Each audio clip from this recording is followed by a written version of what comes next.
A friend of mine and I started off just home brewing and just doing it at the house in the basement and making our own beer and cider, wine, just whatever we could turn into alcohol and ferment. And got into making mead after reading the back of a home brewing book. And about that time, my wife got laid off as a graphic designer, and she said, "You're getting good at this. We could sell this." Finally opened in August 2008.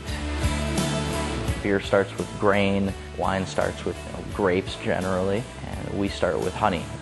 This is wildflower honey from the thumb of Michigan. Because it's unfiltered and unpasteurized, we're not driving off those volatile aromas and flavors. We get a little crazy with it sometimes. We ferment with, apple juice, fresh pressed apple cider from local cider mills. We'll ferment it with cinnamon sticks and vanilla beans. And then what we do is we get these drums, open them up, put a little bit of warm water in, and start pouring the honey in. Those are actually chunks of apple in there. We mix it all up with the cider until it's the right sugar concentration, add the yeast, and let it ferment. And then when this is done, what we'll do is transfer them with a pump over to these stainless steel tanks. And then from here, either we'll filter it over to another tank to then bottle it, or in the case of the cider that we're making, we're going to be aging these in bourbon barrels.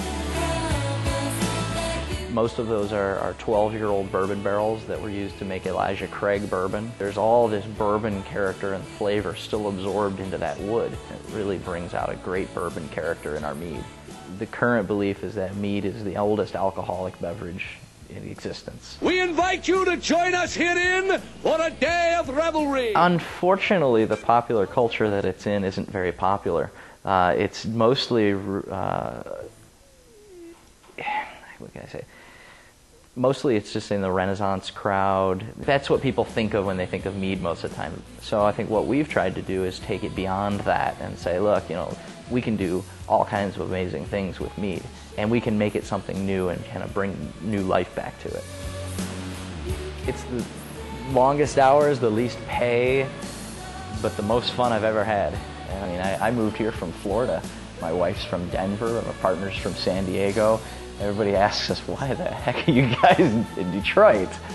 But I tell you, I mean, the people here in the city, the whole state really, are just great, fantastic. People really stick together. As much as people complain about the weather, we've got some of the most beautiful summers. Even the winters are fun. There's no one reason why I stay here, but I just love Detroit.